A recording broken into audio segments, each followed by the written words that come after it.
ಇದು ವೆನ್ ಪೊಂಗಲ್ ಅಂತೇಳಿ ದಿ ರಾಮೇಶ್ವರಂ ಕೆಫೆಯಲ್ಲಿ ಸಿಗುತ್ತೆ. ಸೊ ಎಲ್ಲ ಕಡೆನೂ ಖಾರ ಪೊಂಗಲ್ ಅಂತ ಕರೀತಾರೆ. ಇಲ್ಲಿ ವೆನ್ ಪೊಂಗಲ್ ಅಂತ ಇರುತ್ತೆ. So ₹105 price. ಅಷ್ಟೊಂದು ಪ್ರೈಸ್ ಕೊಡ್ಬೋದಾ ಅಂತ ಅಂದರೆ ನನಗೆ ಗೊತ್ತಿಲ್ಲ. ಏನಂತ ನೀವು ಕಮೆಂಟ್ ಮಾಡಿ ತಿಳಿಸಿ. ಸೊ ಹಾಗೆ ಇದಕ್ಕೆ 2 ಥರ ಚಟ್ನಿ ಕೊಡ್ತಾರೆ. ಕೆಂಪು ಚಟ್ನಿ ಮತ್ತು ಹಸಿರು ಚಟ್ನಿ ಕೊಡ್ತಾರೆ.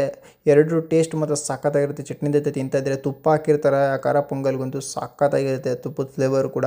ಸೊ ಹಾಗೆ ಸಾಂಬಾರು ಕೊಡ್ತಾರೆ. ಸಾಂಬಾರು ಜೊತೆ ಟ್ರೈ ಮಾಡಿದ್ದೀನಿ. ಸೊ ಅಷ್ಟಾಗಿ ಸಾಂಬಾರು ನನಗೆ ಇಷ್ಟ ಆಗಲಿಲ್ಲ, ಬಟ್ ಅದು ಚೆನ್ನಾಗಿತ್ತು.